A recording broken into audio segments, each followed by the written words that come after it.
Kita juga berdoa berdoa supaya serta tiba di tempat ibadah ini pada saat kali ini. Mari kita angkat satu pujian. Bapa, Engkau sungguh baik. Kita mengingat betapa baiknya Tuhan dalam hidup kita.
sepanjang hidupku.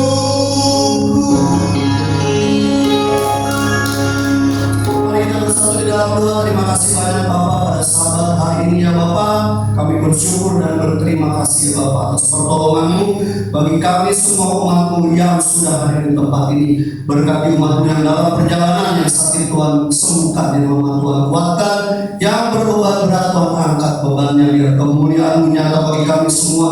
Berkat atas hari Sabat turun bagi kami semua umat-Mu di tempat ini. Berkati pada sahabat di seluruh muka bumi pada hari ini. Biarlah nama-Mu yang dipermuliakan. Terima kasih banyak Bapak, dalam nama Tuhan Yesus Al-Masih kami mengucap syukur. Haleluya, haleluya. Amin. Kita angkat pujian. Mari kita bangkit berdiri. Seberapa kita yang hadir kita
Kita sudah masuk di sahabat lagi ya, jadi nggak terasa sudah 1 minggu. Jadi memang cuaca ini agak kurang bersahabat, jadi nggak bisa diprediksi dan dipuji. Bapak, kita bisa bersama-sama di sini untuk merayakan Yom Sabat. Jadi buat teman-teman juga ada beberapa yang tidak bisa hadir karena ada acara, tapi kita percaya Tuhan juga boleh ada dalam hari-hari mereka. Dan juga ada teman-teman yang masih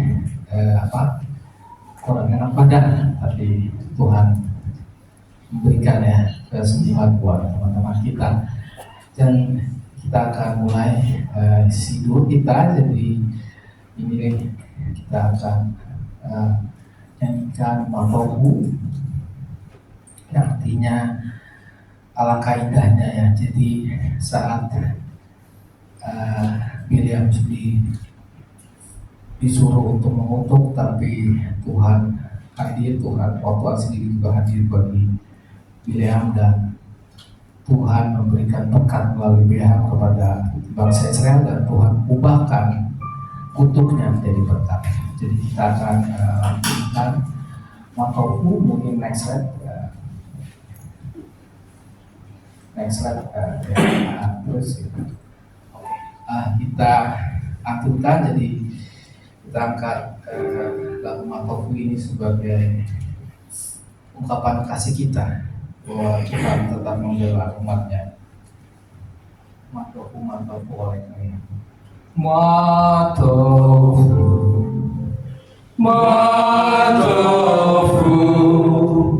oh haleluya, skenoteka Israel,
kemah-kemahmu Yakub dan tempat-tempat kediamanmu Israel, dan aku berkat kasih setiamu yang besar, aku akan masuk dalam rumahmu, sujud menyembah ke arah baitmu yang kudus dengan takut akan Engkau. Adonai, aku cinta pada rumah kediaman-Mu dan pada tempat kemuliaan-Mu bersemayam. Dan aku mau bersujud, menyembah, aku mau berlutut di hadapan-Mu penciptaku.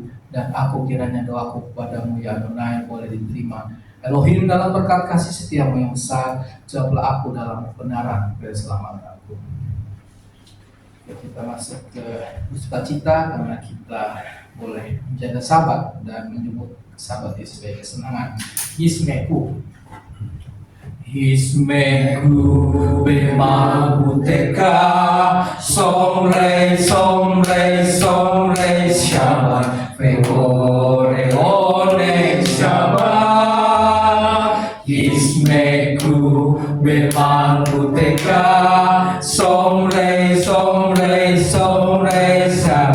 pekore one Shabbat.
Bersukacitalah dalam kerajaan-Mu, mereka yang menjaga Sabat dan menyebutnya kesenangan, dan mereka yang menguduskan Sabat akan bersukacita oleh kebaikan-Mu. Hari ini adalah hari pesta dalam roh bagi Israel, dikuduskan dan diberkati oleh-Mu, hari yang paling mulia dari antara hari-hari lain, lambang sukacita penciptaan.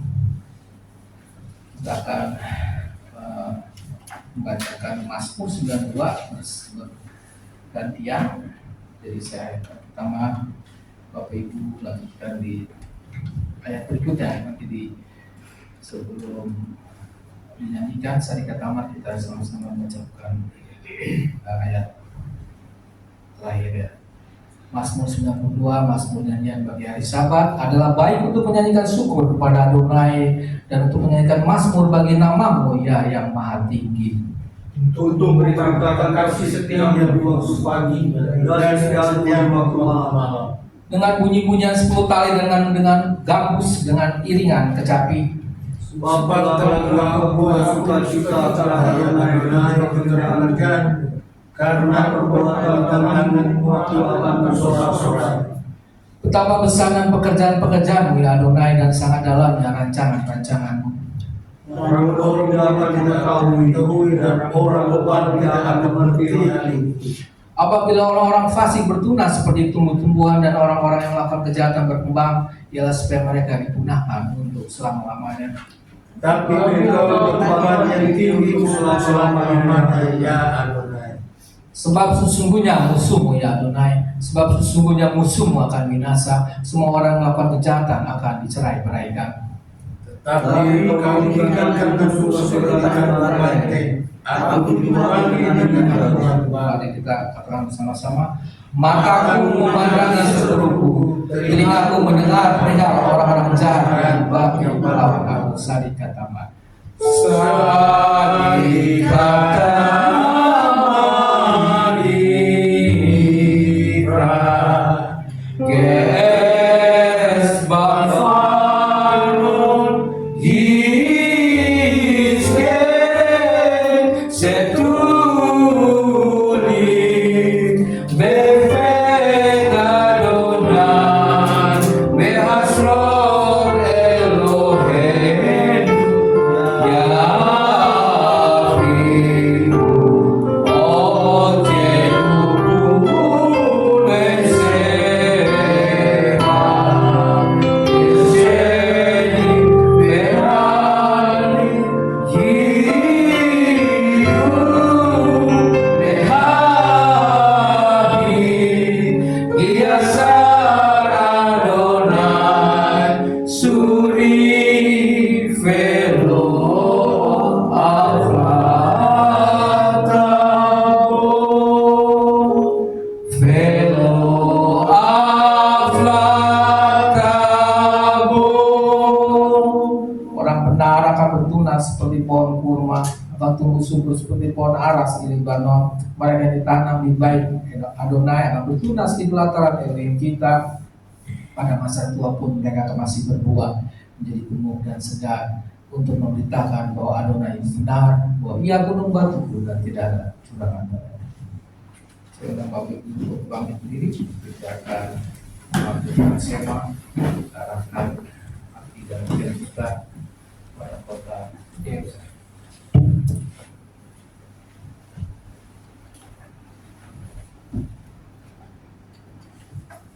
Baikku et Adonai Hamefora Baru Adonai Hamepora Leolam Wae. Baru Adonai Hamefora Leolam Fae. Diberkatilah Adonai yang layak dipuja, diberkatilah Adonai yang layak dipuja selama-lamanya. Shema. Shema Israel Adonai Elohim Adonai Echad Baruch Shem Kepor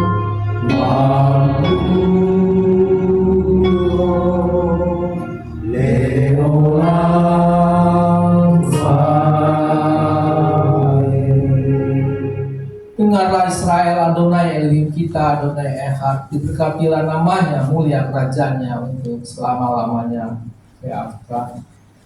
Beata Adonai Elohecha, vekol lefacha, vekol nafsecha, uvekol meodecha.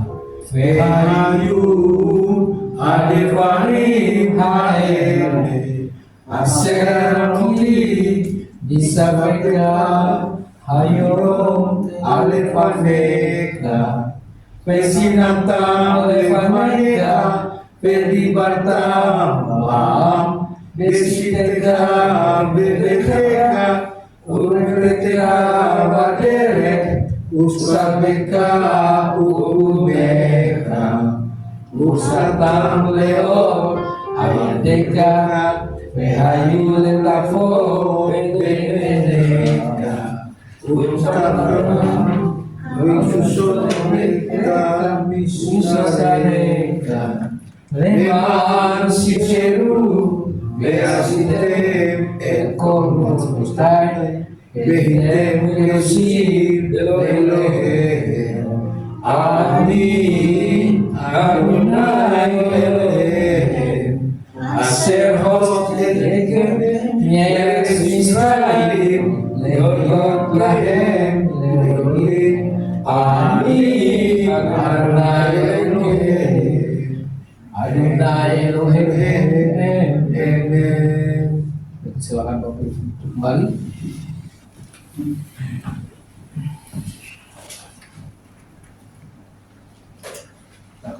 beri doa berkat untuk anak-anak kita. Setelah pertama kita hadir tadi kita mendoakan anak-anak yang di rumah ataupun yang melakukan aktivitas hari ini.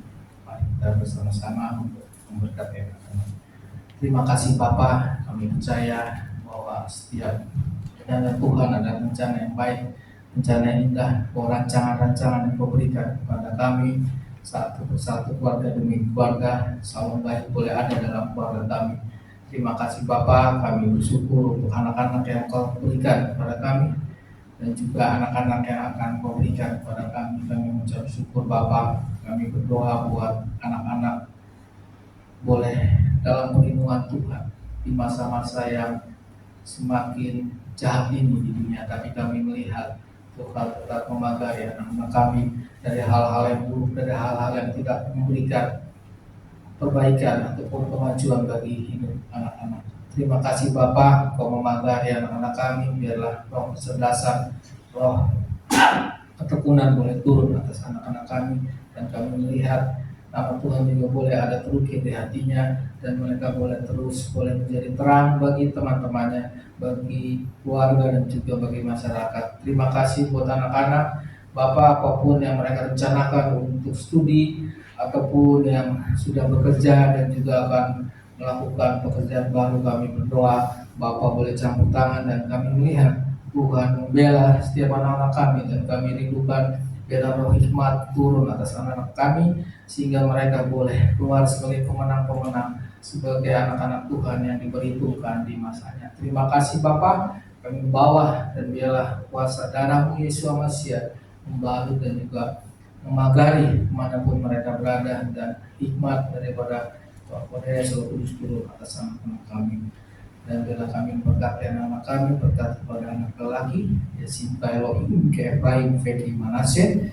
Kiranya Elohim menjadikan engkau seperti Efraim dan Manase. Kau akan melupakan masa lalu yang tidak menyenangkan dan akan tetap berpuas sekalipun lingkunganmu tidak mendukung, karena buah-buahmu berasal dari Bapa surgawi. Berkati kepada anak perempuan Yesimka Elohim ke Sarah, Ribka, Rahel, Lea.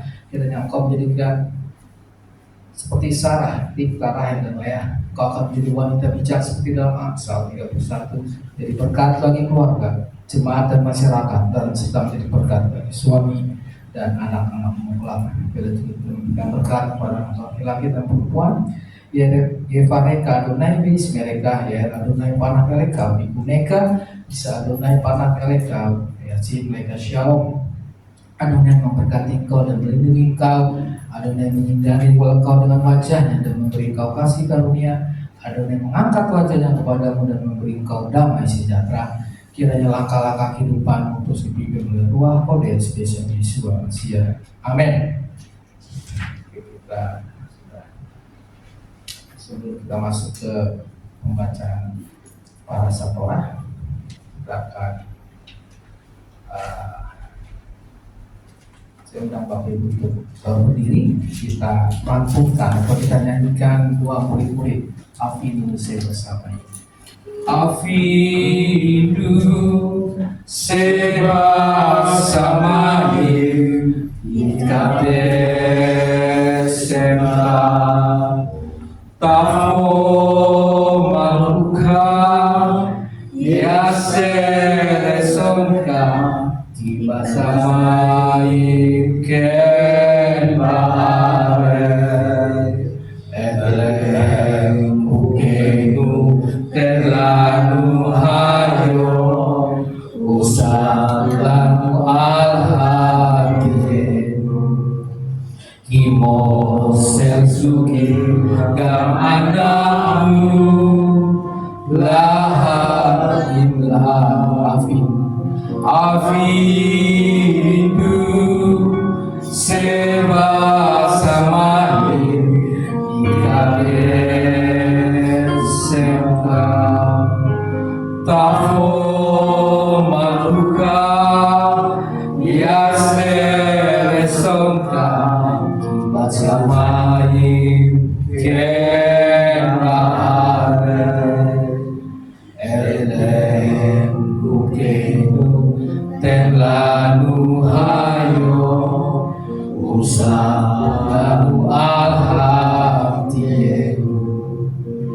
Kimo selsubin gamadaku lahir lalu via divino lideni sayo kim hasiedu minha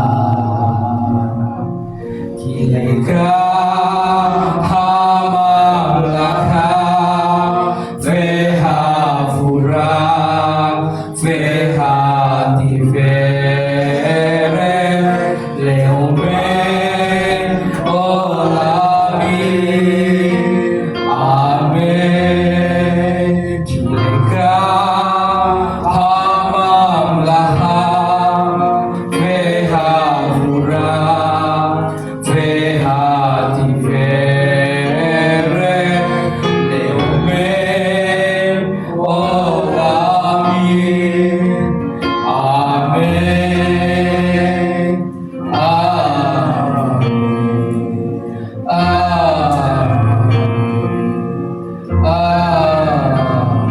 Mari kita cakap bersama-sama.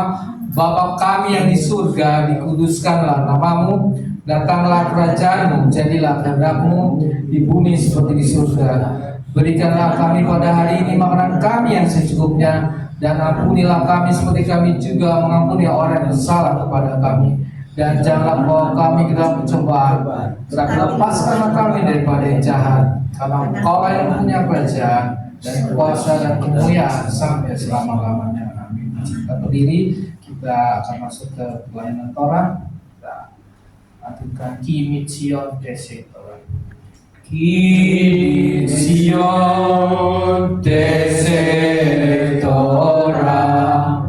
Kimi Sion Dese Torah. Dunia Faradona Yerusalem Baruch Senatan Torah Torah Baruch Senatan Torah Torah Leamo Israel Biku Satu. Dari Sion akan keluar Torah dan firman Adonai dari Yerusalem. Diberkatilah dia memberikan Torah kepada umat Israel dalam kekudusannya. Saya persilakan kembali. Mari kita naik ke gunung Adonai, ke rumah Tuhan Yakub, supaya mengajar kita tentang jalan-jalannya dan supaya kita berjalan menempuhnya. Sebab dari Sion akan keluar Torah dan firman Adonai dari Yerusalem. Saya mengundang Pak Parno untuk maju ke depan. Sebelum pembacaan Torah, mari kita memberkati Pak Parno.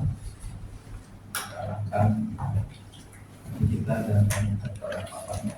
Dia memberkati leluhur kita Abraham, Ishak dan Yakub. Kiranya dia memberkati Pak Parno Ben Abraham yang telah datang untuk menghormati Tuhan dan Torah. Kiranya yang kudus berkatilah dia memberkati Suparno, Ben Abraham dan keluarganya, dan mengirimkan berkat dan kemakmuran dalam segala pekerjaan tangannya.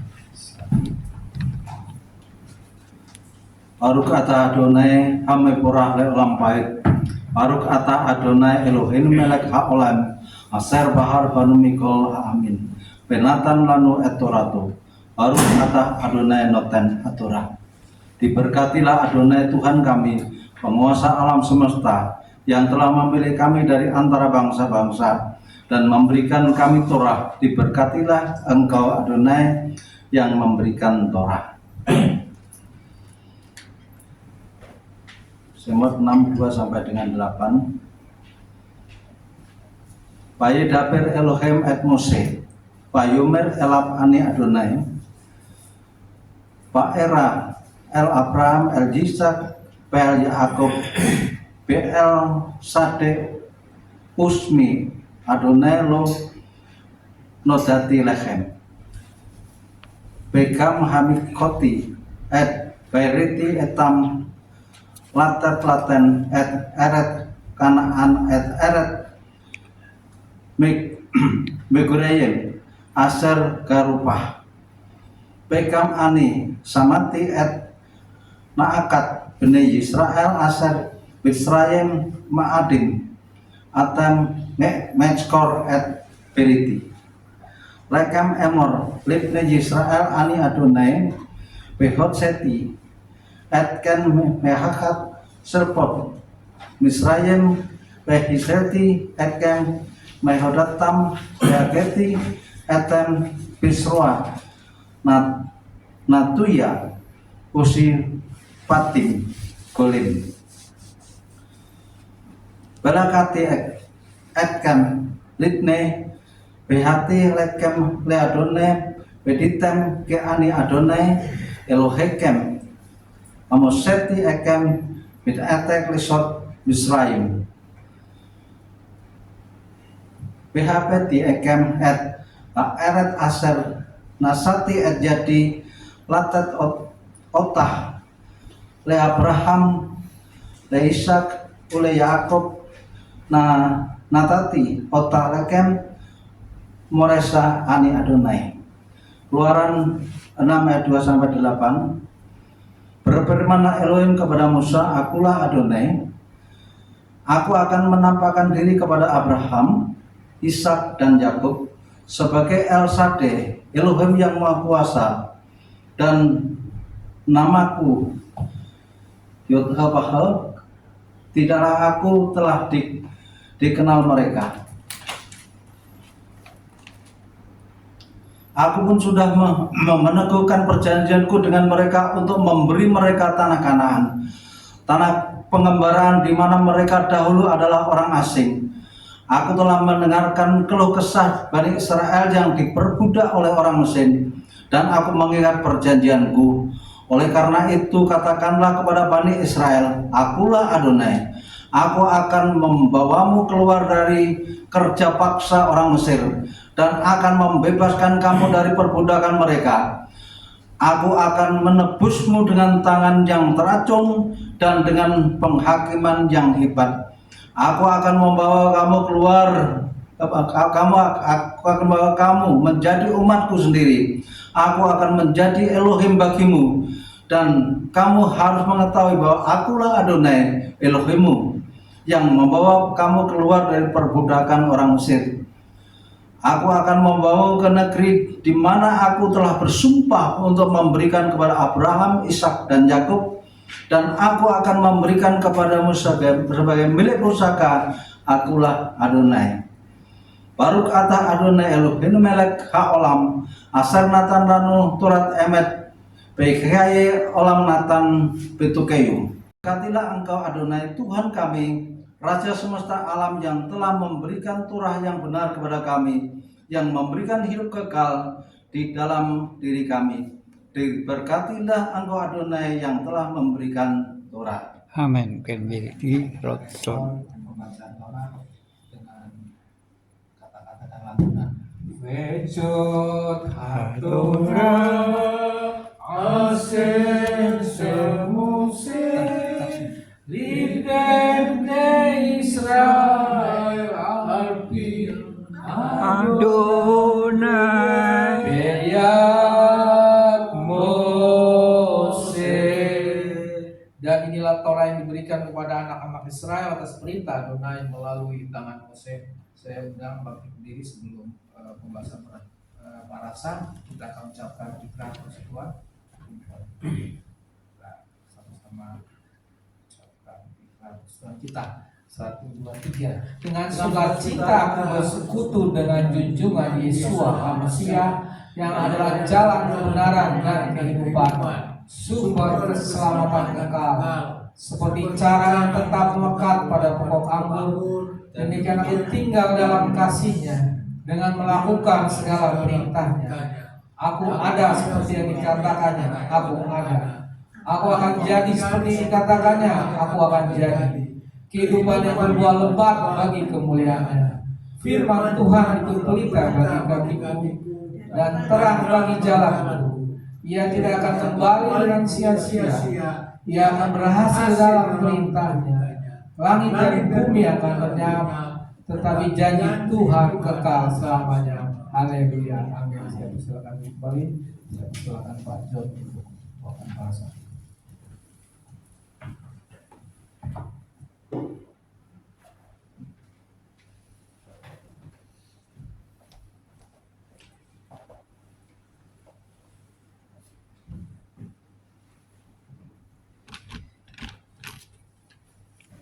Diberkatilah Elohim Avinu Avi Adonenu Yeshua HaMasiah yang mengaruniakan segala berkat yang rohani yang tersimpan dalam surga di dalam nama Mesias Yeshua. Amin. Ya, para saya ini menghantar kita untuk mempersiapkan diri merayakan Pesak, ya, yang sering disebut Paskah. Bagaimana bangsa keturunan Abraham itu terperangkap ya di Mesir, bukan dijajah tapi terperangkap. Bagaimana terperangkap? Jadi pada zaman Yakub dengan anak-anaknya itu terjadi kelaparan, ya.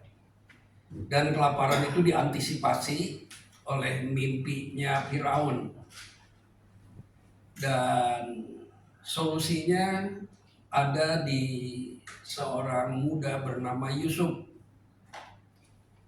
Permasalahan globalnya adalah terjadi kemiskinan, ya, terjadi kelaparan yang hebat selama 7 tahun. Tetapi sebelum itu terjadi ada masa kemakmuran, ya, masa kelimpahan di mana manusia bisa menikmati selama 7 tahun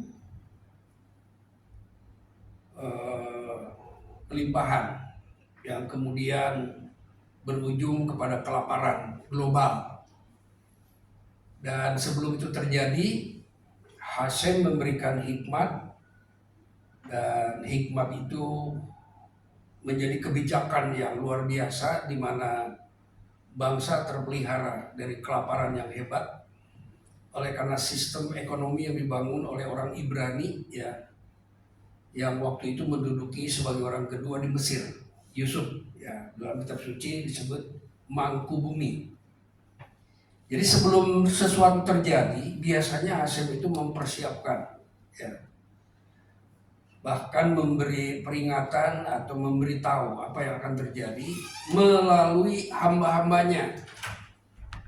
Pada waktu itu di dalam dunia itu yang bisa menangkap apa yang akan terjadi itu pemimpin-pemimpin besar, ya. Nah, waktu itu dirasakan dalam pikiran Firaun, ya, tapi itu terjadi dalam mimpi. Tapi Firaun tidak bisa memahami mimpi itu, seolah-olah dia melihat masa depan dalam mimpi. Akhirnya atas nasihat dari juru minuman, juru roti, ya, saya lupa, bahwa Firaun harus memanggil orang Ibrani yang sedang berada di dalam tahanan, yaitu Yusuf. Akhirnya terkuaklah apa yang akan terjadi itu dan harus dipersiapkan. Jadi Firaun mendapatkan sinyal dalam mimpi, tetapi pemahamannya itu ada pada Yusuf, ya. Nah, Yusuf sudah dibentuk sejak kecil, ya, melalui orang tuanya dan mengalami proses penderitaan sehingga dipersiapkan dia untuk bisa menyingkapkan rahasia yang ingin diketahui oleh Firaun dan bangsa-bangsa pada waktu itu. Nah, akhirnya kita tahu ceritanya Israel di masa-masa yang makmur itu, di masa-masa kelaparan itu, ya, digiring oleh keadaan datang ke Mesir. Itu pun setelah tahu ada Yusuf di Mesir, ya. Jadi ada dua, digiring oleh keadaan dan juga digiring oleh kerinduan kepada Yusuf. Akhirnya bertemulah dengan Yusuf, dan Yusuf mengetahui tempat di mana yang layak untuk keluarganya, yaitu di tanah Gosen. Jadi di masa kelaparan Tuhan memelihara umatnya. Kenapa? Karena ada kehidupan Hasem di dalam keluarga Yakub. Hasem adalah Elohim yang hidup. Ya. Elohim yang hidup Oke. akan memelihara kehidupan. Elohim yang hidup ini telah menanamkan hidup di dalam Abraham, Ishak, dan Yakub. Jadi ketika kelaparan terjadi, hidup yang ada di dalam keturunan Abraham itu dipelihara dengan hikmat, dengan kuasa, melalui kebijakan yang dilakukan oleh Yusuf. Yusuf orang kedua. Jadi waktu itu Fir'aun mengangkat Yusuf menjadi tuan. Nah, di sini konsep ketuhanan. Seseorang menjadi Tuhan di bumi itu harus ada Tuhan yang lebih besar untuk mengangkatnya. Jadi tidak bisa mengangkat diri jadi Tuhan, tidak bisa. Harus ada pihak yang lebih besar untuk mengangkat seseorang menjadi Tuhan atau menjadi Tuhan. Jadi atas kehendak Tuhan dan ada prosesnya, Fir'aun mengangkat Yusuf menjadi tuan. Tuan bagi kemuliaan Fir'aun. Nah, itu konsep itu ada ya di dalam Torah itu. Ketuanan Yusuf itu bagi kemuliaan Fir'aun. Fir'aun pernah berkata, yang membedakan kamu dengan saya adalah takhta ini, katanya. Jadi Yusuf diangkat menjadi tuan. Itu konsep ketuhanan yang ada di dalam Torah.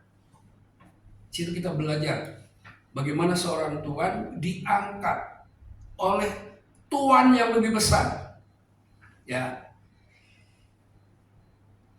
Itulah sebabnya Petrus pernah berkata, Ha Elohim telah menjadikan Yesua yang kamu salibkan itu menjadi Tuan dan Mesias.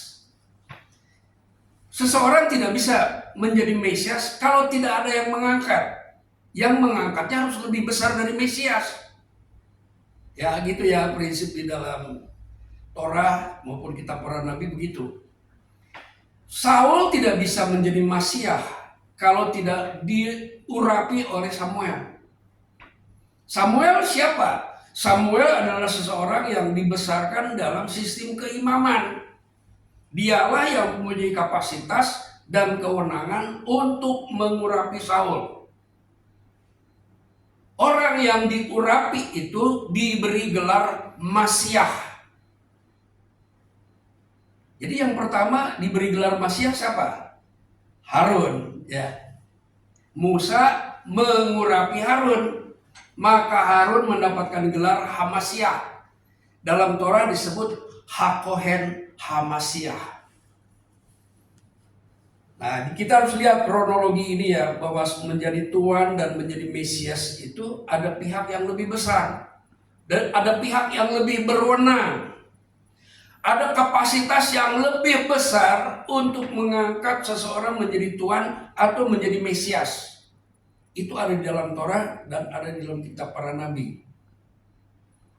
Karena Saul ini mendapatkan pengurapan, tetapi dia menentang Torah, maka pengurapan itu menjadi redup.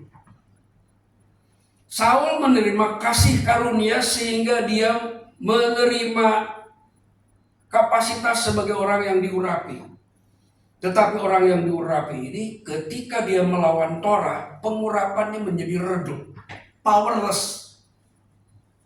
Di dalam kekristenan kita mengenal bahwa kita menerima kasih karunia dari Tuhan, katanya. Tapi kalau menentang Torah, kasih karunia itu menjadi powerless. Ya, menjadi redup.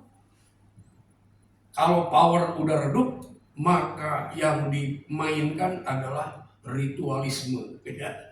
Wah, memainkan ritualisme seolah-olah ada powernya gitu. Hati-hati ya dengan ritual ini. Karena ritual juga penting, tetapi kalau ritual tanpa power, maka ritual itu akan menjadi prosesi yang mati. Ya. Jadi setelah anak-anak Israel berada di Mesir, semuanya ada kedamaian dan ada persahabatan antara istana dengan keluarga Israel. Ya, itu karena Yusuf juga. Tapi setelah istana itu diduduki oleh seorang Firaun yang tidak mengenal keluarga Yakub, maka mengeluarkan kebijakan karena keluarga Yakub menjadi berkembang pesat dan mempunyai potensi yang besar. Satu-satunya jalan adalah harus ditindas atau dilemahkan. Ya, ditindas dan dilemahkan. Sampai tingkat yang begitu kritis, maka satu-satunya jalan setiap anak laki-laki harus dibunuh. Perempuan dibiarkan untuk apa? Hanya untuk bekerja. Ya, itu kebijakan untuk menghadapi perkembangan kehidupan Hasem yang ada di dalam diri keluarga Israel.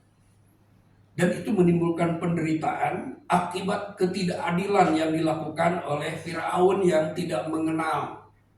Jadi Firaun zaman Yusuf dengan Firaun zaman Musa itu Firaun yang berbeda ya. Firaun itu gelar ya. Firaun itu artinya matahari. Jadi digelarnya Firaun. Sama seperti di Jawa itu ada gelarnya Hamengkubuwono 1, 2, 3 sampai 9. Nah, jadi Firaun yang kesekian itu tidak mengenal. Sehingga Israel yang tadinya menjadi kehadirannya menjadi berkat dan kesejahteraan Mesir berubah menjadi sebuah ancaman yang harus ditangani dengan kebijakan. Dan kebijakan yang paling keras adalah menjadikan budak dan anak-anak lakinya itu harus dibunuh. Lalu siapa yang pertama punya kewenangan untuk membunuh? Ya, yang bisa menjalankan itu, yaitu para bidan. Ya. Tapi karena bidannya itu takut akan Tuhannya orang Israel, bidan itu tidak berani. Jadi sebegitu rupa penderitaan yang dialami akibat ketidakadilan itu, maka Hasem harus intervensi. Ya, salam. Jadi Hasem intervensi pada titik ketidakadilan yang paling brutal.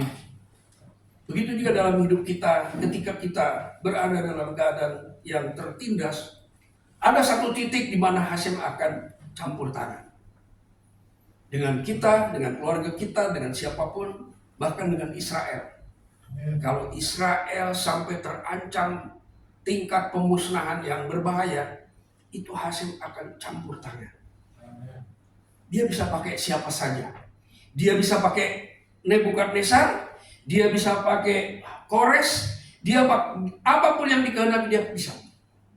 Bahkan Bileam pun bisa dipakai oleh Hasem untuk memberkati Israel. Padahal dia diberi tugas untuk memusnahkan Israel.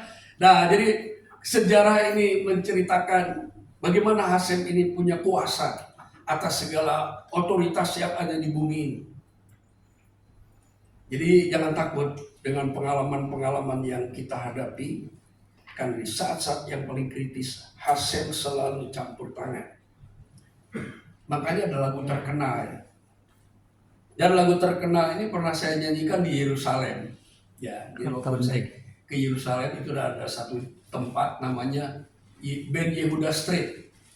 Itu semua turis selalu ngumpulnya di situ malam-malam ya. Nah, saya kebetulan di situ. Saya lihat ada pengamen. Saya bilang mau pengamen itu, boleh nggak saya nyanyi? Oh ya sekali, silakan. Tapi saya nyanyi pakai bahasa Ibrani, saya bilang. Oh dia senang sekali ya, dia senang sekali. Oh ya katanya, lagu apa? Feise Amda. Feise Amda Lafotenu. Itu menceritakan bahwa Hasem selalu campur tangan untuk menghadapi lawan-lawan orang-orang kudusnya. Dan menyelesaikan dan memberikan kemenangan. Itu lagu itu selalu dinyanyikan. Nah lagu itulah yang saya nyanyikan. Sehingga ada beberapa polisi berhenti ya mendengarnya saya nyanyi dengan pengamen itu ya. Tanpa saya sadari, anak mantu Pak Lukas itu, Pak Jameson, dia syuting saya gitu ya. Dia syuting tuh waktu saya lagi nyanyi dengan pengamen itu. Lalu di-upload di Facebook. Dari Facebook itu saya tahu, oh ternyata ada yang merekam saya. Jadi bisa cari itu di Facebook ya Pak Jameson atau di YouTube itu ada ya. Saya nyanyi di Yerusalem itu lagu itu. Dan itulah menarik ya. Ada beberapa juga yang kemudian kembali karena naik sepeda dia kembali dia dekati, dia ingin tahu. Ini mungkin baru kali itu ya. Ada turis turis dari kampung Bantar Gebang ya nyanyi di Yerusalem dengan lagu yang sangat terkenal ya. Itu judulnya PIC Amda. Jadi itu kenangan yang tidak terlupakan ya. Saya pernah ngamen di Bandung ya kurang lebih setahun. Jadi saya juga pernah ngamen di Yerusalem. Nah, jadi lagu itu menceritakan untuk mengingatkan selalu bahwa Hasem itu akan selalu campur tangan di dalam keadaan yang sangat kritis dalam kehidupan kita. Dan itu terjadi pada Israel dari zaman ke zaman sampai zaman sekarang. Nah, setelah itu maka Musa punya kasus. Kasusnya adalah kasus pembunuhan. Musa membunuh orang Mesir. Dan menurut Musa itu satu tindakan untuk membela orang Israel. Tetapi orang Israel sendiri tidak bisa terima itu. Otoritas apa yang kamu punya untuk membela kami gitu ya? Kira-kira begitulah. Siapa yang mengangkat kamu untuk menjadi hakim bagi kami gitu ya? Jadi ada pertengkaran antara orang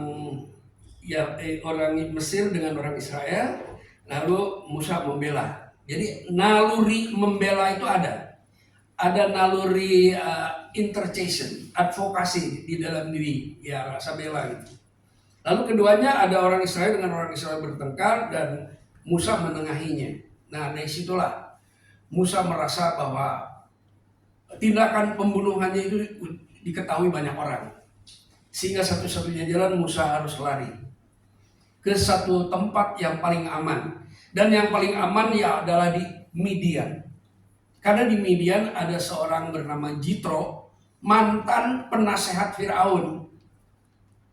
Jadi mengapa Musa lari ke sana? Karena Musa tahu ya Jitro ini mantan penasehat Firaun yang kemudian menjadi oposisi dengan Firaun dan kemudian tinggal di Midian dan tetap menjadi imam. Dulu imam di Mesir ya Jitro itu, tapi karena berseberangan masalah paham maka dia lari menjadi imam di Midian. Itulah tempat yang paling aman bagi Musa. Yang kemudian Jitro ini menjadi mertuanya. Jadi Musa sebagai orang Lewi ya dibesarkan dalam kehidupan Lewi. Kesulungan ada pada Lewi. Karena Ruben, Simeon, Lewi, Yehuda. Ruben ini nggak benar ya. Simon itu nggak punya kapasitas, maka jatuhlah ya kapasitas sebagai mengemban kesulungan itu pada Lewi. Nah, Musa lahir di keluarga Lewi, lalu dia dibesarkan di istana kerajaan, tetapi setelah umur 40 tahun dia melanjutkan kehidupannya di lingkungan keimaman. Jadi dari kerajaan kepada keimaman Yitro di Midian. Yang kemudian sang imam itu menjadi mertua. Nah, Musa di situ bukan hanya sebagai menantu, tetapi juga menjalankan bisnis mertua, ya, menggembalakan domba. Nah, ketika dia menjalankan bisnis, Hasem mendatangi Musa. Musa, rupanya Hasem mengenal Musa. Orang kalau seneng ya kalau dipakai, John gitu ya. Lalu nama kita John, kayaknya ada rasa enak gitu ya.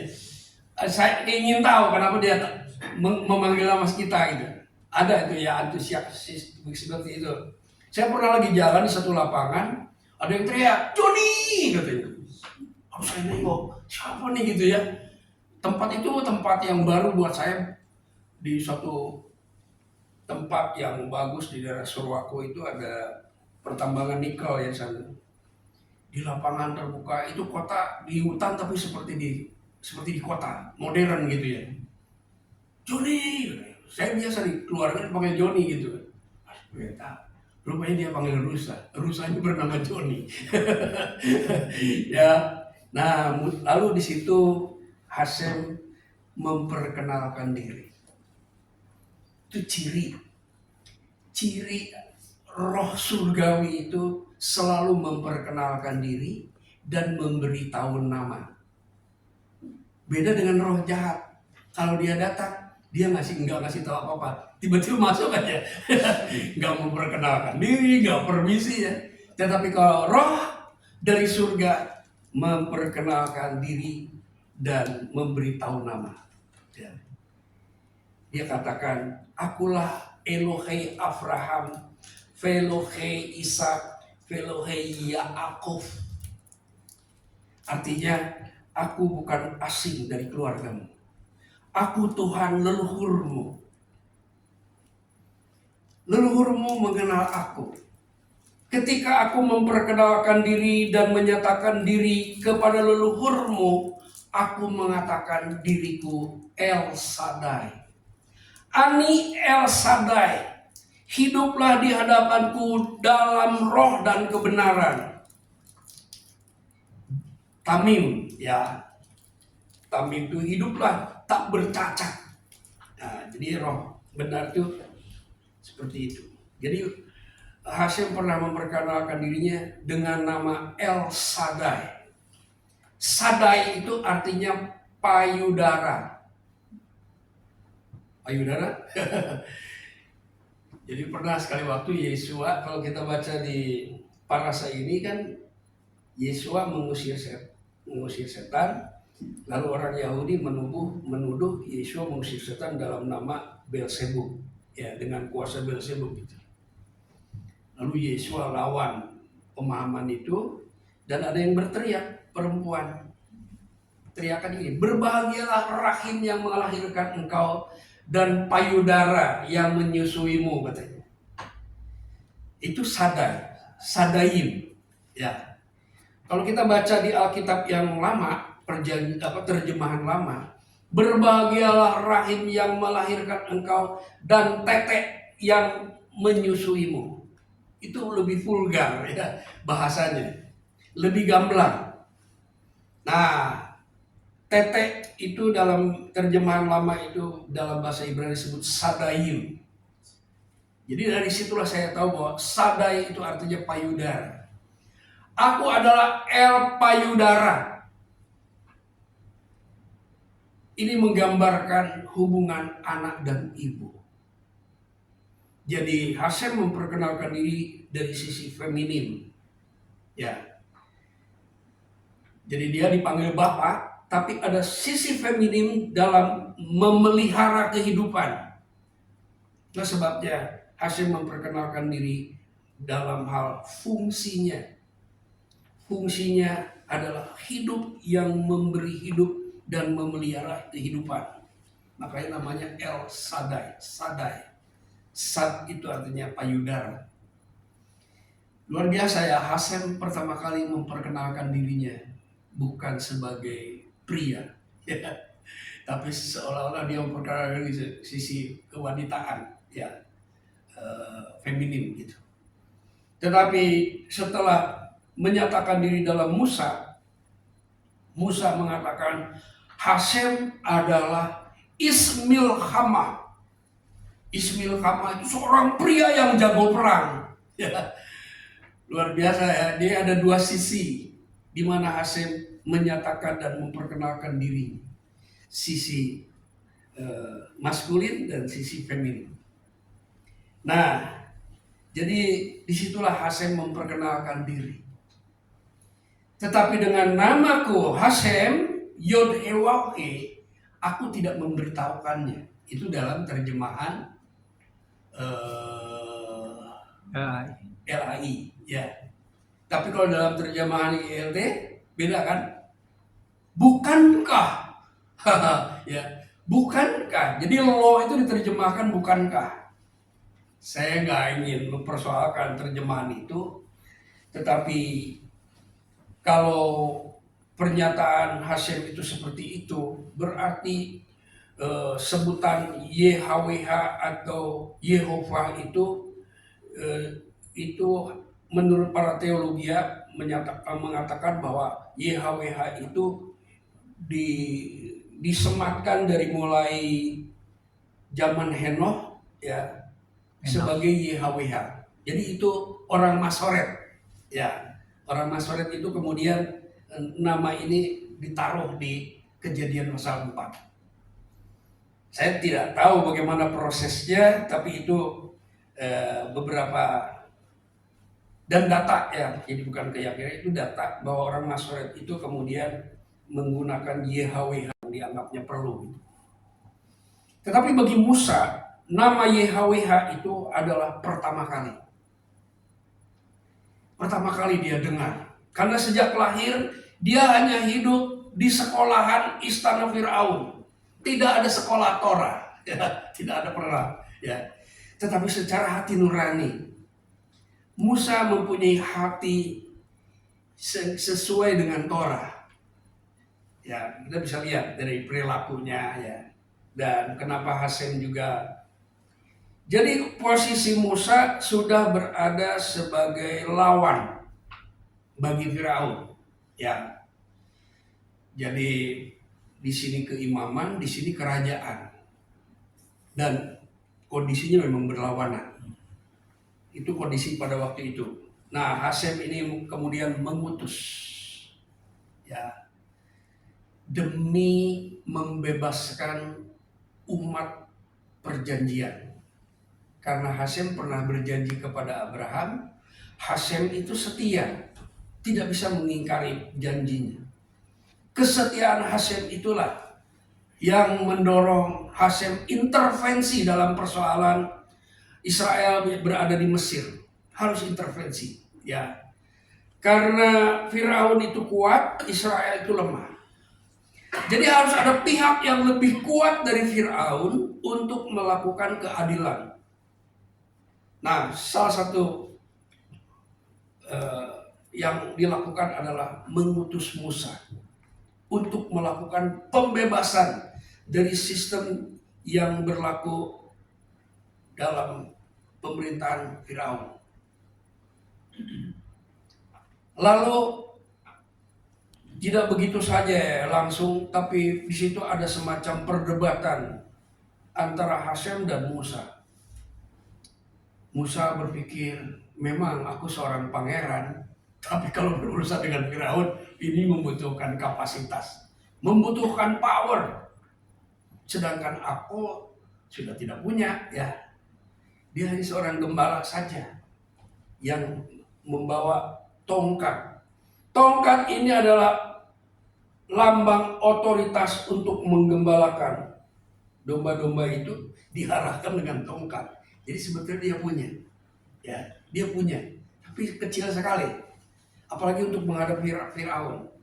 Itulah sebabnya Hasem, ketika Hasem berbicara, maka di situ ada kuasa.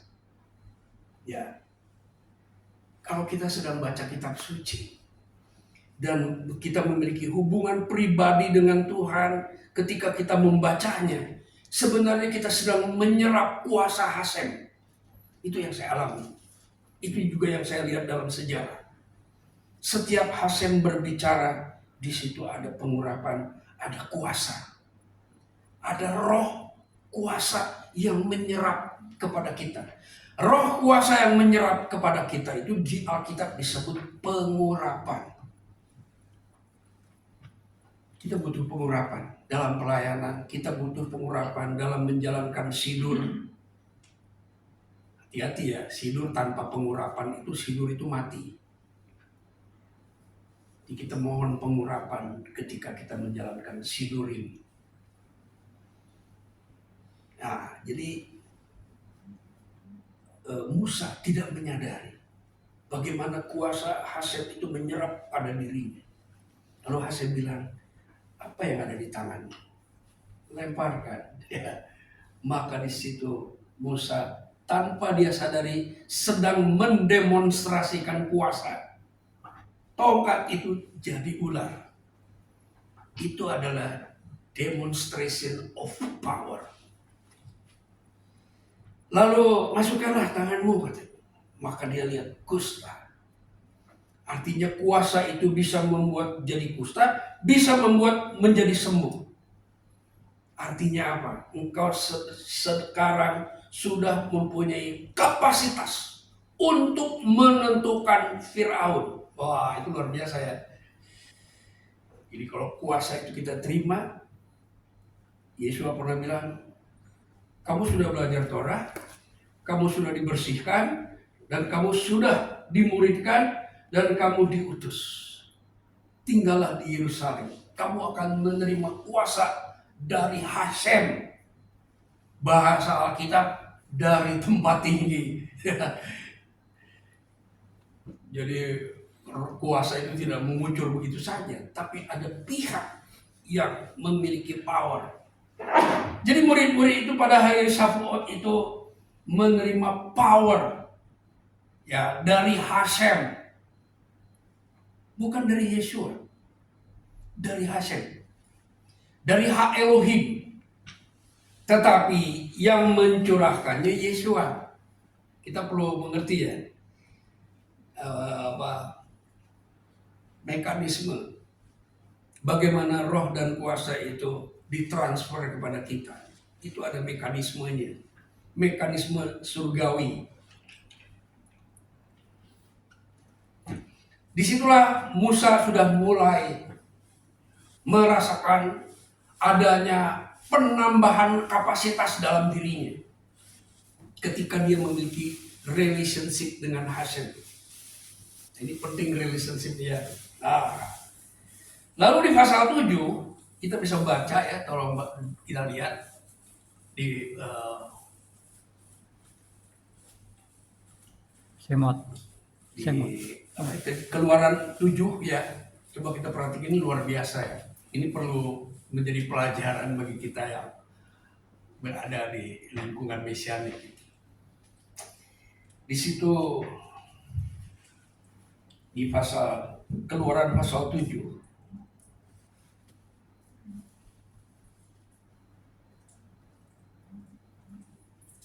bisa ditampilkan, Pak?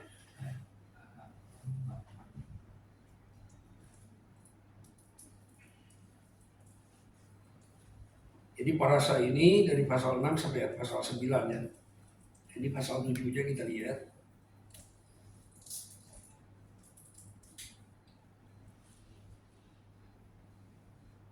Keluaran pasal 7 ayat 1. Nah ya, berfirmanlah Hashem kepada Mose, lihat, aku mengangkat engkau sebagai Elohim. Jadi orang pertama yang manusia pertama atau Anas pertama, ya manusia pertama yang berdaging dan berdarah diangkat oleh Hashem menjadi Elohim. Jadi kalau ada orang Yahudi yang ngambek Yeshua ben Elohim, dia nggak ngerti ayat ini. Karena waktu itu kan imam besar marah ya, karena Yeshua dipahami sebagai anak Elohim.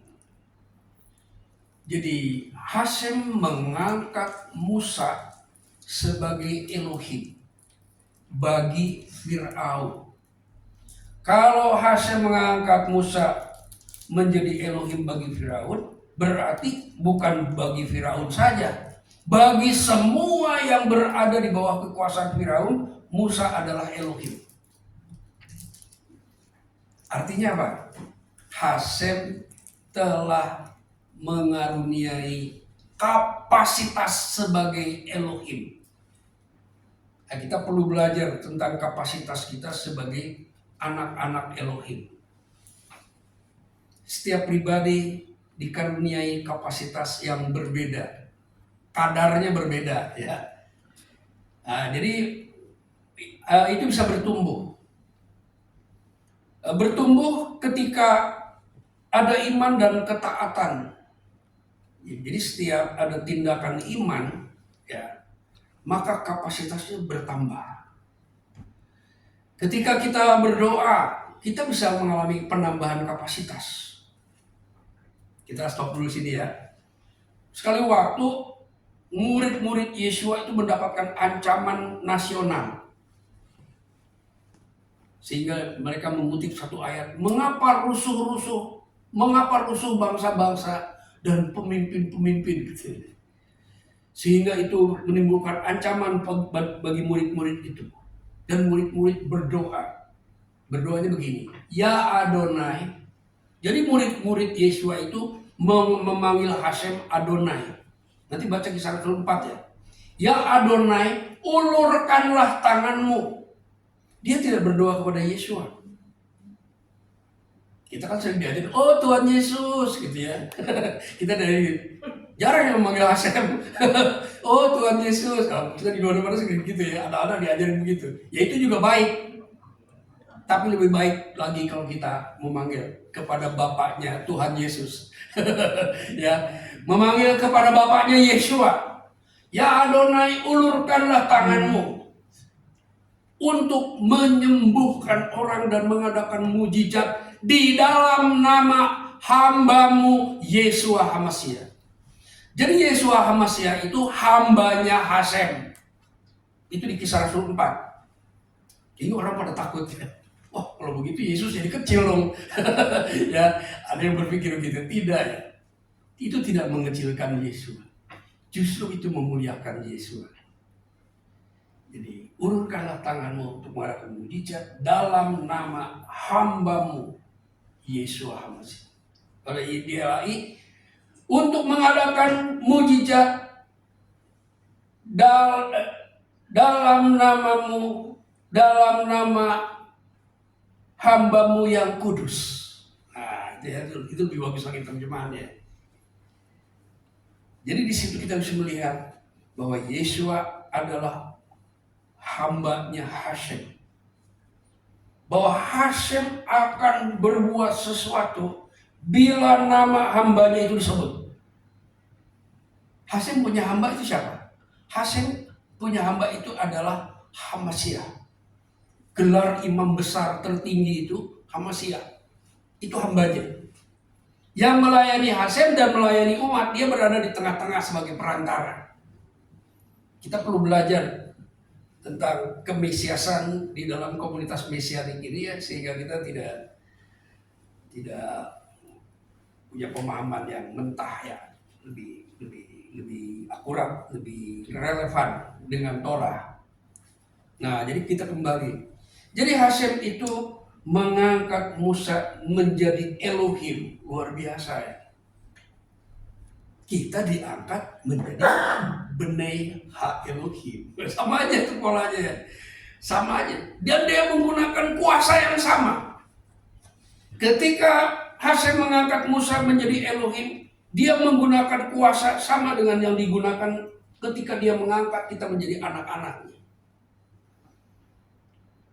Jadi boleh dibilang Hashem itu mengadopsi Musa yang tadinya anak Firaun menjadi anak Hashem. Wah, ini hukum adopsi. Dalam bahasa Ibrani disebut mispat habanim. Jadi Hashem mengadopsi Musa anak Firaun dan mantu imam itu menjadi putranya, ya, menjadi anaknya. Ini berlaku hukum adopsi. Dan abangmu Harun menjadi nabimu. Jadi Harun itu penyambung lidah Musa. Di sini kita bisa melihat bagaimana otoritas itu berjalan. Ya, itu sebabnya kita harus menghormati otoritas. Ya, belajar menghargai setiap otoritas yang ada. Kenapa tidak Musa yang menjadi imam? Karena dalam kultur Ibrani yang boleh menjadi imam itu anak yang pertama. Awalnya begitu, ya. Tapi selanjutnya tidak ya, ada hukum lain yang memberlakukan dengan cara yang lain. Jadi Musa harus membuat sedemikian rupa sehingga Harun menjadi layak menjadi imam besar. Nah, imam besar itu diurapi, maka disebutnya Hamasyah. Jadi Hamasyah itu gelar bagi imam besar, bukan bagi raja. Dulu saya diajarin ya, Kristus itu gelar raja. Salah. Dalam Torah tidak ada gelar raja, raja dibeli gelar Hamasyah, tidak ada. Tapi setelah dari keimaman ini pindah kepada kerajaan, maka gelar itu disandang oleh raja. Karena raja diurapi gitu. Ya. Kalau raja tidak diurapi, tidak layak disebut Mesias. Ketika Yesua lahir dan dibawa ke bait suci, ada seorang rabi, mungkin juga dia seorang imam, dia menggendong bayi Yesua. Lalu dia bilang apa? Sekarang sudah waktunya aku mati, nggak apa-apa. Karena aku telah melihat Mesias Hashem. Itu tertulis di dalam Lukas 1 ayat 26. Jadi imam yang di bait suci itu menyebut Yesua, bayi Yesua itu sebagai Mesias Hashem. Nah, itu kita bisa hubungkan ya dengan Torah itu. Jadi bukan sembarang bicara itu, Simeon namanya ya. Ya, Simeon itu menggendong bayi itu. Jadi setelah diberi nama, maka Rabi itu mengucapkan, aku telah melihat Mesias Hashem. Kalau dalam teks Ibrani, Perjanjian Baru Lukas 1 ayat 26 ditulis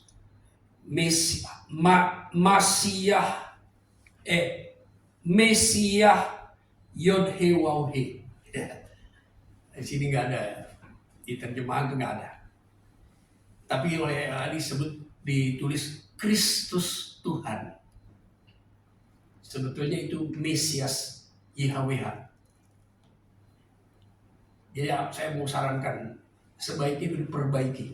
Kalau ingin mengedifikasi jemaat, terjemahan itu diperbaiki. Terserah caranya gimana, pokoknya harus relevan ya. Ya nggak apa-apa.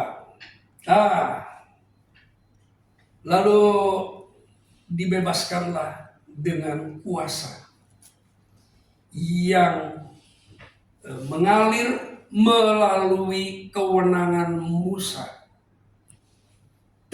Ketika kuasa itu didemonstrasikan, semua melihat, tetapi tidak semua selamat.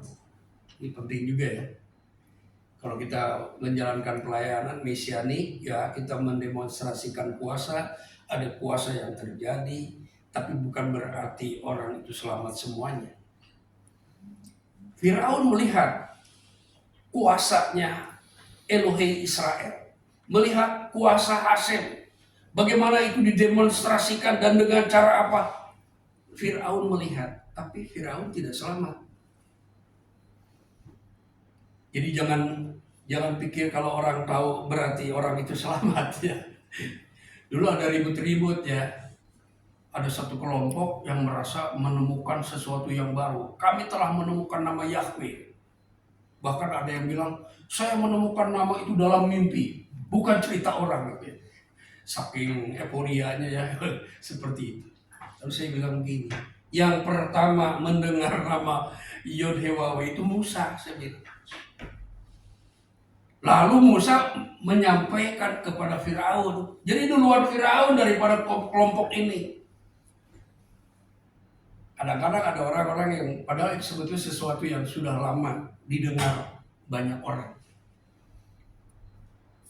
Dan ada ayat yang mengatakan barang siapa yang berseru kepada nama Yod-He-Waw-He akan diselamatkan. Yang berseru. Ya, artinya mempunyai hubungan dengan Hashem. Bagaimana berhubungannya? Itu ada lagi itu aturannya ya. Ada lagi mispatnya itu. Ya, nggak sembarang kita memiliki relationship dengan Hashem, nggak sembarang. Itu ada prosesnya. Ya, Musa juga bisa mengenal Hasem, itu ada prosesnya dia. Dia tidak dibesarkan oleh orang Ibrani, dia tidak dibesarkan oleh Torah. Saya pernah bertanya kepada Rabi Ishak Sapira waktu datang pertama, saya tanya begini, Rabi, saya bilang, semua pemimpin di Israel itu diurapi, bahkan Yesua juga diurapi, saya bilang. Tapi Musa diurapi kapan? Saya bilang gitu ya. Tapi sang Rabi ini bicara, kamu baca aja Keluaran pasal 7 katanya.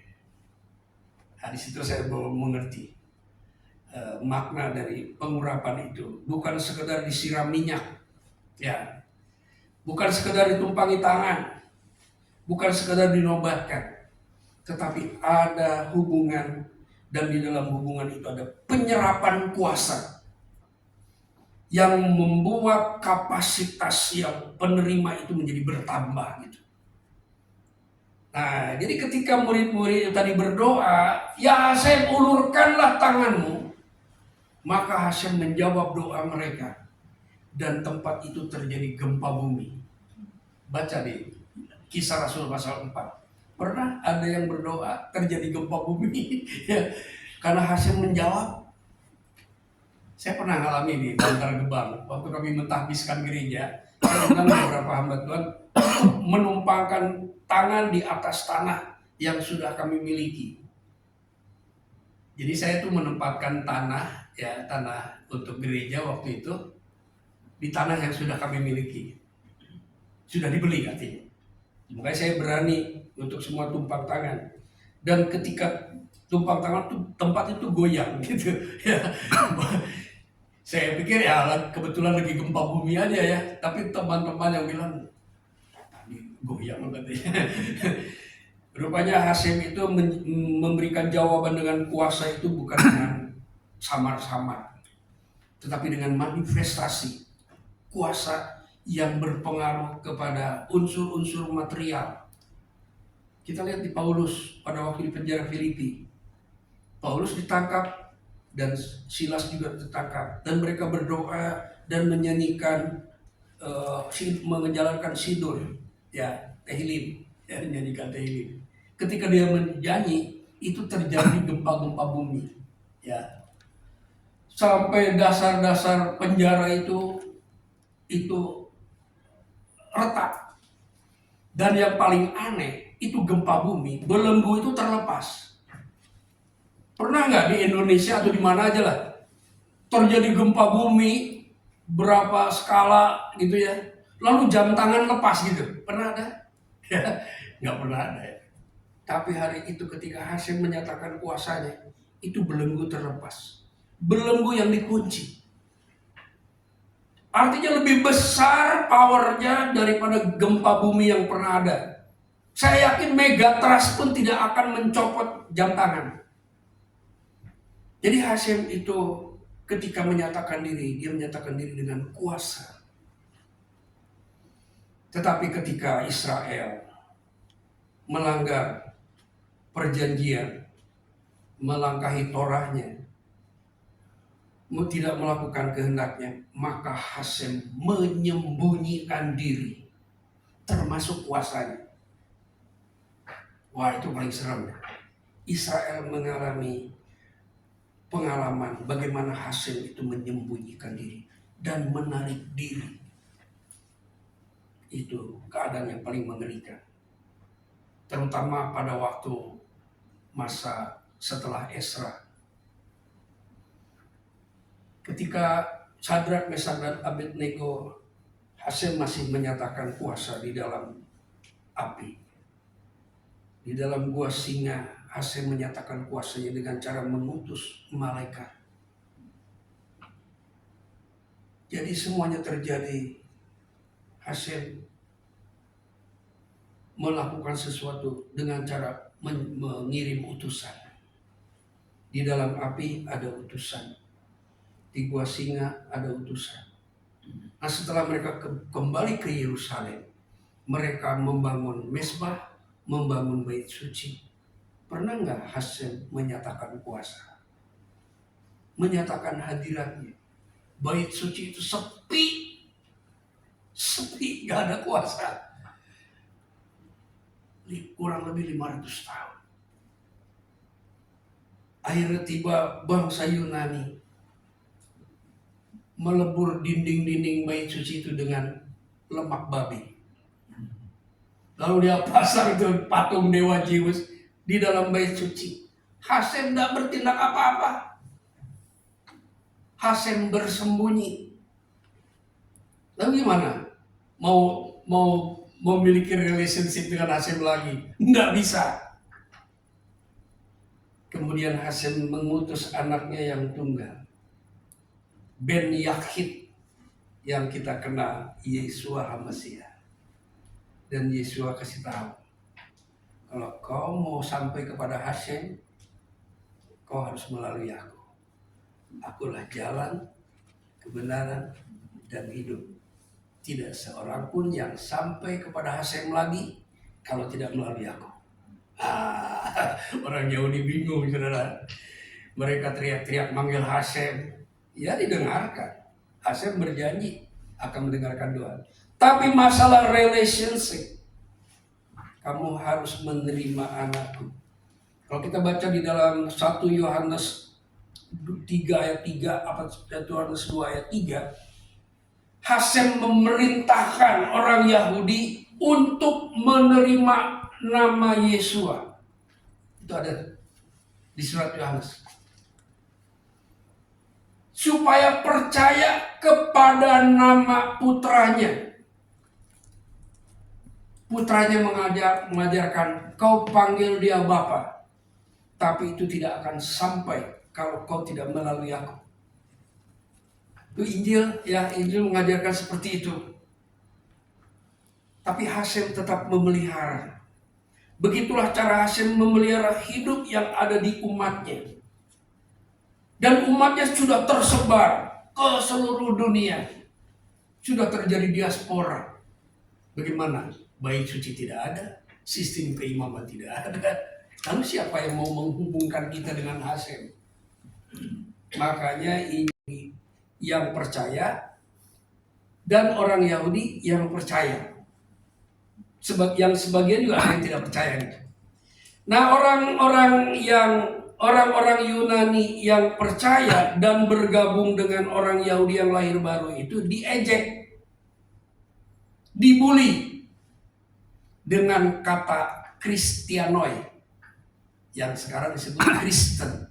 Jadi Kristen itu untuk membuli orang Yunani yang percaya kepada Mesias Yahudi. Ya, jadi itu kronologinya tuh. Maka karena di Antiokhia ini terdiri dari orang Yahudi dan non-Yahudi bersama-sama beribadah, maka itu layak disebut Katolik. Ya, karena terdiri dari Yahudi dan non-Yahudi. Kalau cuma Yahudi saja nggak bisa disebut Katolik, nggak bisa. Atau orang Yunani saja disebut Katolik, nggak bisa. Karena Katolik itu bersifat global, universal. Maka kedua entitas yang sudah percaya kepada Injil itu disebut Katolik. Itulah sebabnya orang menganggap bahwa kekristenan itu dimulai dari Antiokhia. Padahal kalau kita melihat Kisah Rasul, orang-orang yang percaya kepada Yesua itu dimulai dari Yudea, bukan dari Antiokhia gitu. Nah itu ya. Nah bagaimanapun keadaannya, Hasem memelihara umatnya. Ya, ada yang di kelompok yang dikelola di Katolik. Sebagai yang terakhir ya, ada berapa menit kita baca Efesus, ini tugas pelayanan mesianik.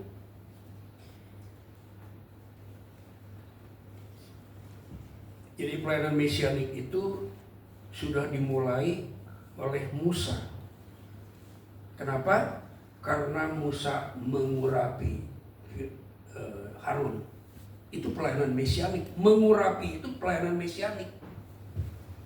Jadi bukan gerakan baru di abad ke-21, bukan ya. Kita bisa baca di Efesus pasal 4 ayat 13. sebagai penutup.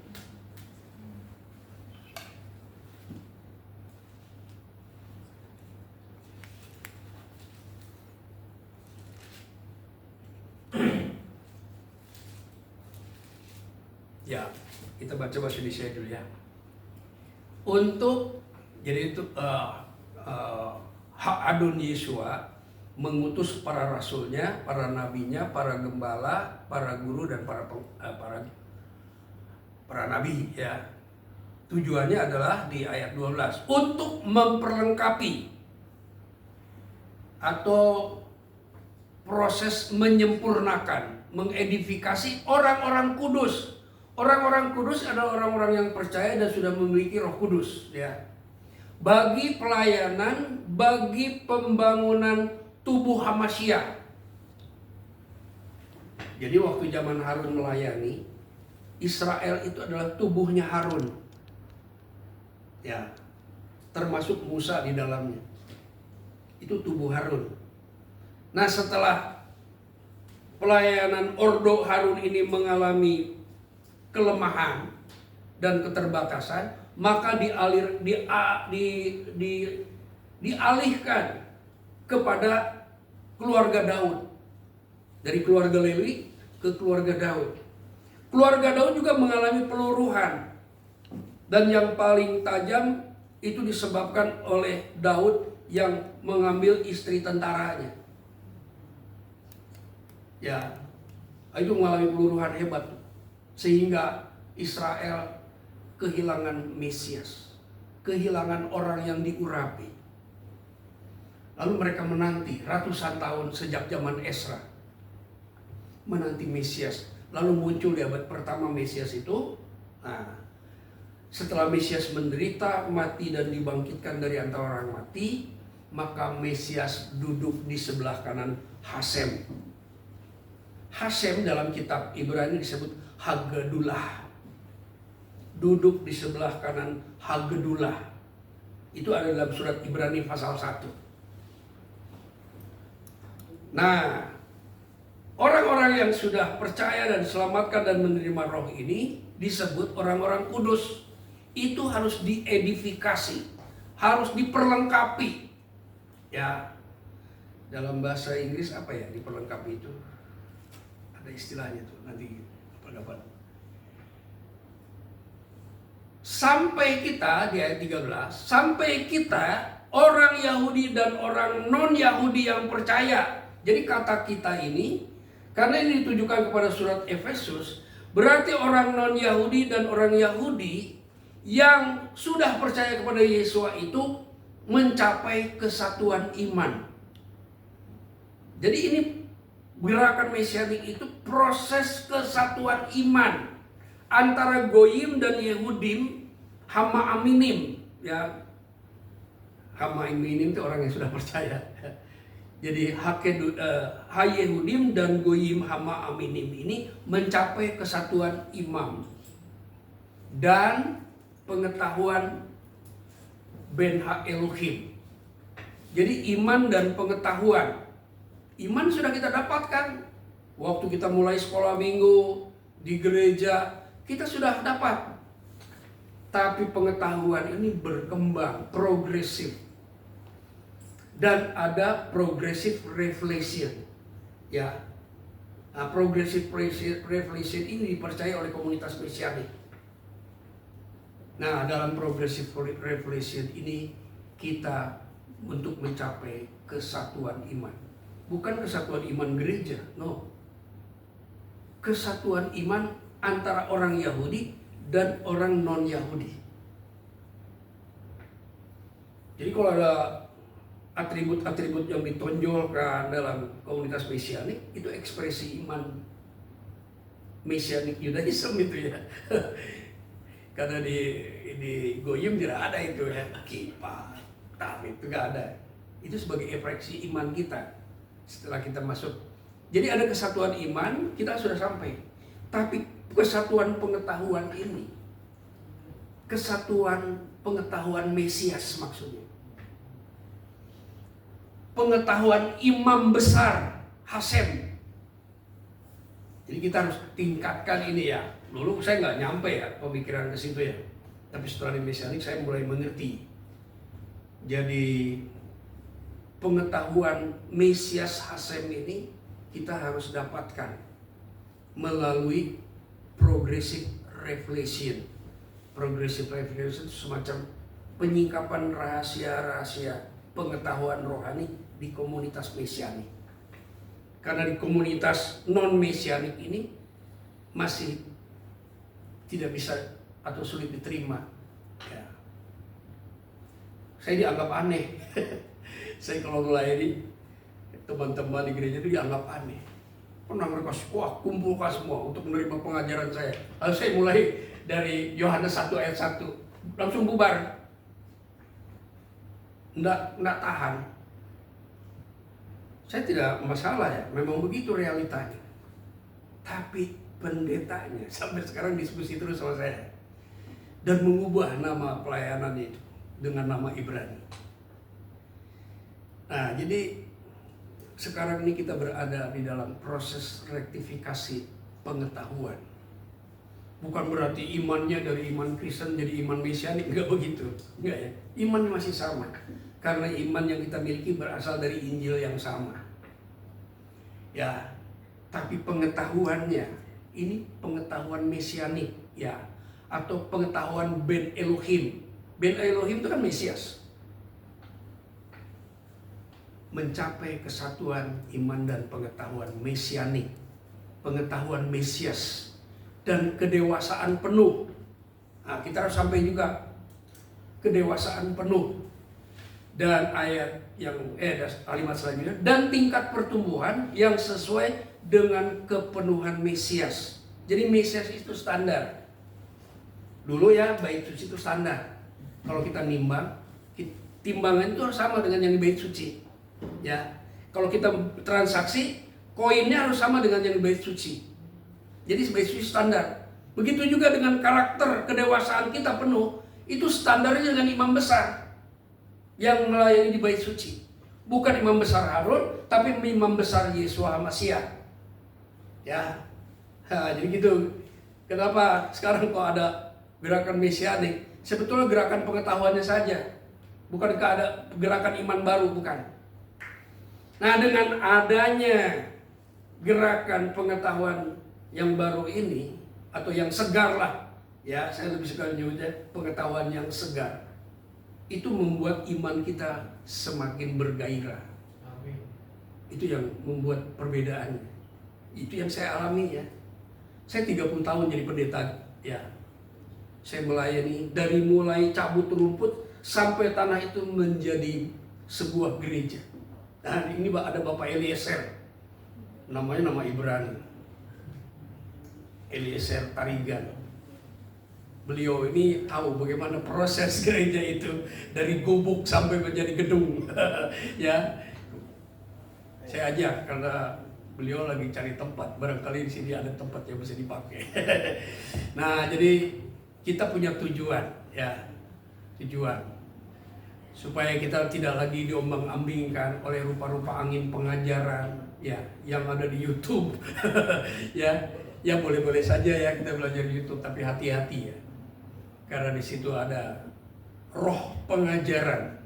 Bahasa Ibrani itu bukan angin pengajaran, roh pengajaran. Roh yang berasal dari pikiran-pikiran pengajarnya. Karena roh itu menghasilkan pikiran, pikiran juga menghasilkan roh. Jadi hati-hati ketika kita berada di media sosial, itu ada roh yang bisa transfer. Ya, tapi bagi orang yang bisa membedakan roh dan punya kuasa untuk menolaknya, ya maka kita bisa aman. Ya, baru Hasem Api Adonenu Yeshua Mashiach. Bapa, terima kasih, kami bersyukur kami telah mempelajari bagaimana Engkau memelihara umat-Mu sejak di Mesir hingga sekarang ya Tuhan. Kami melihat suatu fenomena yang luar biasa karena kehidupan-Mu, kehidupan yang kekal yang kami dapatkan melalui Imam Besar Elyon Yeshua Mashiach Adonenu. Kami bersyukur karena kami masih dapat berdiri di hadapan Engkau dengan segala kerendahan hati dan penuh syukur dan sukacita. Baru ha Elohim Api Adonai Yesus Hamasiah Aser Berofrahama Polid Otanu Mekadas Letik Fahaya Bitekiat Yesus Hamasiah Min Hametim. Diberkatilah ha Elohim Afino Bapa Tuhan kami Yesus Hamasiah, yang dengan rahmat-Mu yang besar telah melahirkan kami kembali kepada satu kehidupan yang penuh pengharapan oleh kebangkitan Yesus Hamasiah dari antara orang mati. Amin.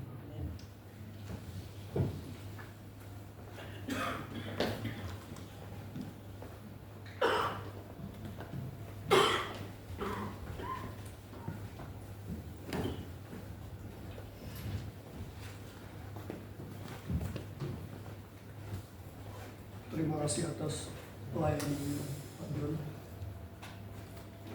Sebelum persembahan, mari kita bersatu di dalam doa. Bapa di dalam surga, terima kasih banyak Bapak untuk berkat pengajaran firman pada sabat kali ini ya Bapak. Kiranya Engkau memberkati Pak John dan seluruh keluarga besarnya Bapak dalam pelayanan, dalam aktivitas pekerjaan usaha. Tuhan berkati dengan berlimpah.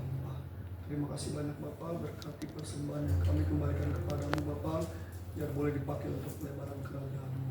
Dalam nama Yesus Hamasiah. Haleluya. Amin. Shalom. Yehu imanu me'et ha Elohim ha'af ume'et ha Adon Yesus Hamasiah ben ha'af be'emet u be'ahafah. Kasih karunia rahmat dan damai sejahtera kiranya akan selalu menyertai kita dari ha Elohim Bapa kita dan dari ha Adon Yesus Hamasiah Putra Bapa di dalam kebenaran dan di dalam kasih. Ya parekeha Adonai peis mereka Yair Adonai panah mereka pikoneha Isa Adonai panah mereka peyasin leha. Salam.